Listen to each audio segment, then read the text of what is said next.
We provide you the platform to turn your dreams into reality. Give wings to your aspirations with KR Mangalam University. नमस्कार, judgement समझिए माला दीक्षित से कार्यक्रम में आपका स्वागत है। आज मैं आपके साथ चर्चा करूंगी सुप्रीम कोर्ट के हाल में आए ऐतिहासिक फैसले की, जिसमें राष्ट्रपति के लिए भी नियम तय कर दिए गए हैं।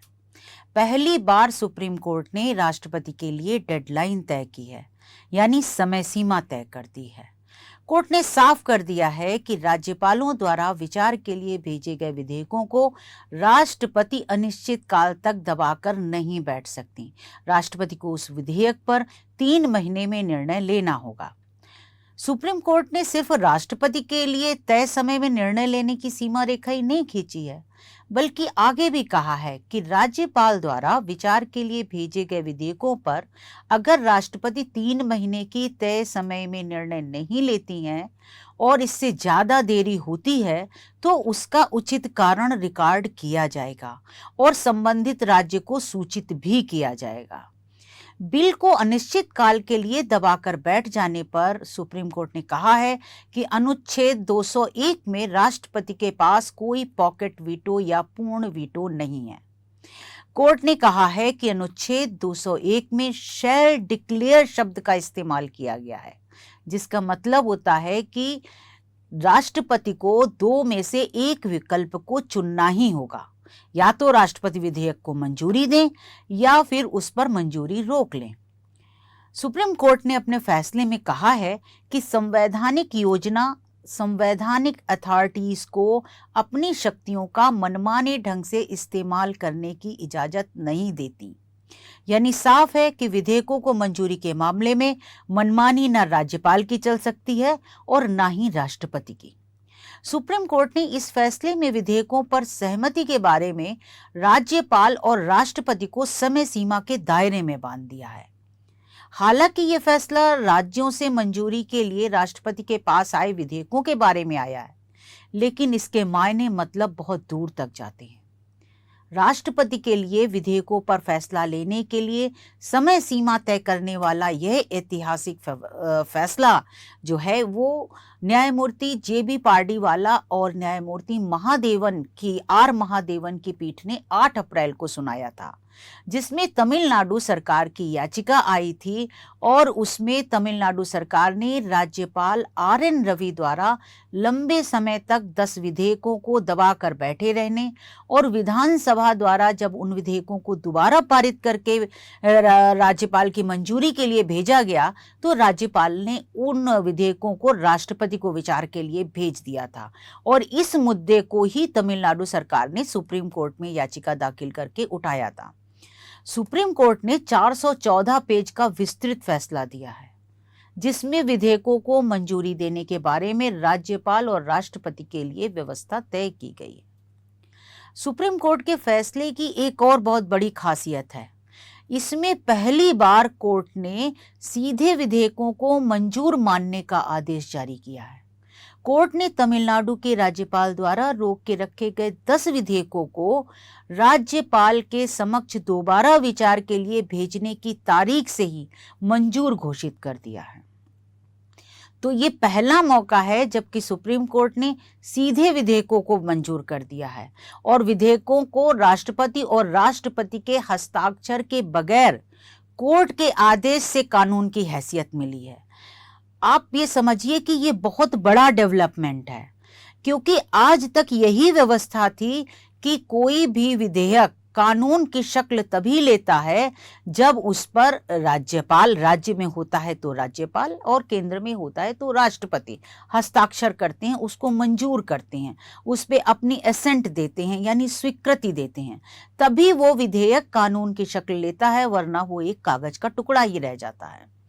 और राज्यों के मामले में भी ये व्यवस्था है, यहाँ तक कि केंद्र के मामले में भी ये व्यवस्था है और इवन सुप्रीम कोर्ट ने अपने जजमेंट में भी इसका हवाला दिया है कि अगर दोबारा विधेयक पास होकर के विधानसभा से आता है पुनर्विचार के बाद दोबारा पेश किया जाता है राज्यपाल के पास मंजूरी के लिए, तो राज्यपाल फिर दोबारा में उस विधेयक को रोक नहीं सकते और ना ही उसे राष्ट्रपति को विचार के लिए भेज सकते हैं। दोबारा में राज्यपाल को उस विधेयक को मंजूरी देनी ही होगी। तो राज्यपाल का उस विधेयक पर हस्ताक्षर होना अनिवार्य होता है और तभी वो कानून की शक्ल लेता है। लेकिन इस बार जो सुप्रीम कोर्ट ने किया है वो ऐतिहासिक किया है। इस बार सीधे सुप्रीम कोर्ट के फैसले से 10 विधेयक कानून में तब्दील हो गए हैं। तो ये एक बहुत बड़ी बात है इस फैसले में। आगे अगर हम देखते हैं फैसले को, तो सुप्रीम कोर्ट ने विधेयकों को सीधे मंजूरी का फैसला संविधान के अनुच्छेद 142 में प्राप्त विशेष शक्तियों में दिया है। तो क्योंकि सुप्रीम कोर्ट को भी ऐसा बड़ा फैसला देने के लिए कोई शक्ति, कोई अधिकार चाहिए है, तो वो अधिकार और वो शक्ति सुप्रीम कोर्ट को संविधान के अनुच्छेद 142 में मिली है, जिसके तहत ये फैसला सुप्रीम कोर्ट ने दिया है। उस अनुच्छेद 142 में कहा गया है कि सुप्रीम कोर्ट किसी भी मामले में पूर्ण न्याय करने के लिए कोई भी आदेश दे सकता है और कोर्ट ने इसी शक्ति का इस्तेमाल करते हुए 10 विधेयकों को सीधे मंजूर मानने का आदेश दे दिया है। सुप्रीम कोर्ट का ये फैसला वैसे तो तमिलनाडु के मामले में आया है, जिसमें राज्यपाल द्वारा लंबे समय तक विधेयकों को दबाए रखने और दोबारा पारित होकर राष्ट्रपति को विचार के लिए भेजे जाने का मुद्दा उठाया गया था। लेकिन यह मामला पहला नहीं है जिसमें राष्ट्रपति के पास लंबे समय तक कोई विधेयक राज्य से आकर के आया हो विचार के लिए और लंबित रहा हो। इसके पहले अगर हम निगाह डालें, थोड़ा जोर दे दिमाग पर, तो याद आएगा आपको कि Gujarat control of terrorism and organised crime act भी लंबे समय तक राष्ट्रपति के पास लंबित रहा था। सबसे पहले गुजरात विधानसभा ने ये विधेयक पारित करके 2003 में राष्ट्रपति को मंजूरी के लिए भेजा था, लेकिन ये वहां लंबित रहा, पास नहीं हुआ और अंत में चौथी बार 2019 में इस बिल को राष्ट्रपति की मंजूरी मिली और तब ये कानून बना। तो ये एक बहुत बड़ा उदाहरण है जबकि राज्य से आए विधेयक को राष्ट्रपति ने लंबे समय तक रोके रखा था। तो सुप्रीम कोर्ट के फैसले में राज्य विधानसभाओं से पारित विधेयकों को राज्यपाल द्वारा विचार के लिए राष्ट्रपति को भेजे जाने और राष्ट्रपति को संविधान के अनुच्छेद 201 में मंजूरी देने की प्राप्त शक्तियों की विस्तृत व्याख्या की गई है। कोर्ट ने माना है कि वैसे तो संविधान में अनुच्छेद 201 में राष्ट्रपति के निर्णय लेने के लिए कोई समय सीमा तय नहीं है, लेकिन फिर भी उन्हें तर्कसंगत समय में निर्णय लेना चाहिए। राष्ट्रपति को अनुच्छेद 201 में मिली शक्ति को तर्कसंगतता के साथ सामान्य नियम से कोई छूट प्राप्त नहीं है। यानी सुप्रीम कोर्ट ने साफ कर दिया है कि जो रीजनेबल टाइमलाइन होती है वो नियम राष्ट्रपति पर भी लागू होगा और उनको उससे कोई छूट नहीं मिली हुई है। कोर्ट ने कहा है कि इस प्राविधान की प्रकृति सरकारिया कमीशन, पुंछी कमीशन की रिपोर्ट और गृह मंत्रालय के 4 फरवरी 2016 का जारी मेमोरेंडम को देखते हुए राष्ट्रपति को राज्यपाल द्वारा विचार के लिए भेजे गए विधेयक पर 3 महीने के भीतर निर्णय लेना चाहिए। अगर यह तय समय सीमा पार हो जाए और देरी हो जाए तो उसके लिए उचित कारण रिकॉर्ड किए जाने चाहिए और संबंधित राज्य को बताए जाने चाहिए।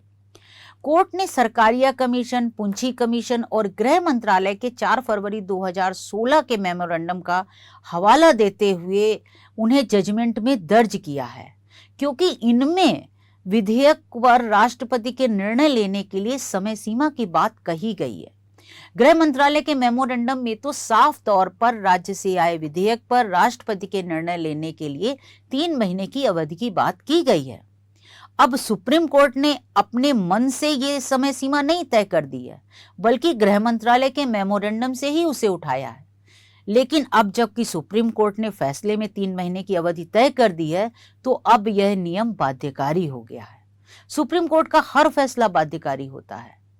अब चर्चा चल रही है कि सरकार राष्ट्रपति के बारे में समय सीमा तय किए जाने वाले फैसले के अंश के खिलाफ सुप्रीम कोर्ट में रिव्यू पिटीशन दाखिल करेगी, क्योंकि सुप्रीम कोर्ट के सामने राष्ट्रपति का मुद्दा लंबित नहीं था। खैर आगे जो भी हो, लेकिन फिर भी कानून यही तय हो गया है कि राष्ट्रपति को राज्यपाल से विचार के लिए प्राप्त विधेयकों पर 3 महीने में निर्णय लेना होगा। राष्ट्रपति के लिए ये नया नियम लागू हो चुका है।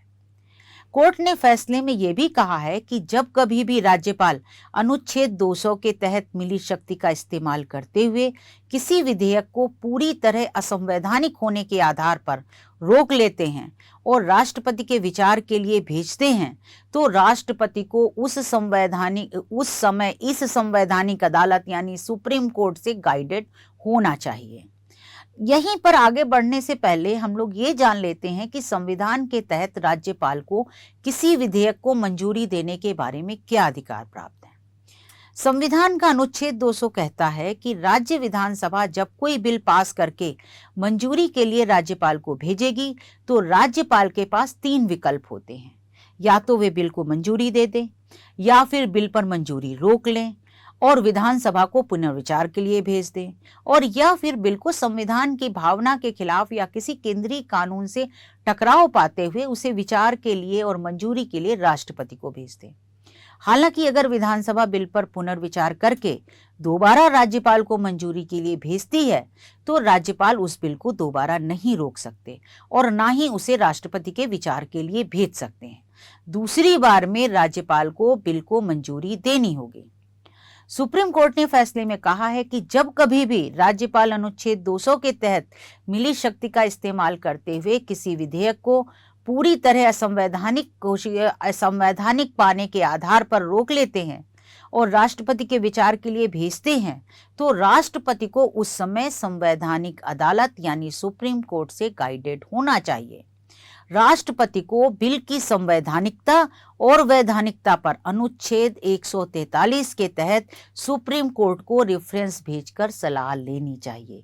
ये बात भी बहुत बड़ी है क्योंकि सुप्रीम कोर्ट ने यहाँ पर भी एक लाइन खींची है कि भाई अगर राष्ट्रपति को किसी तरह का कोई भ्रम है, कंफ्यूजन है उस बिल की संवैधानिकता या वैधानिकता को लेकर, तो वो सुप्रीम कोर्ट से उसको रेफरेंस भेज करके राय ले सकता है, क्योंकि सुप्रीम कोर्ट का जो ज्यूरिडिक्शन है वो राष्ट्रपति के लिए एडवाइजेबल भी है। राष्ट्रपति सुप्रीम कोर्ट से कभी भी राय मांग सकते हैं।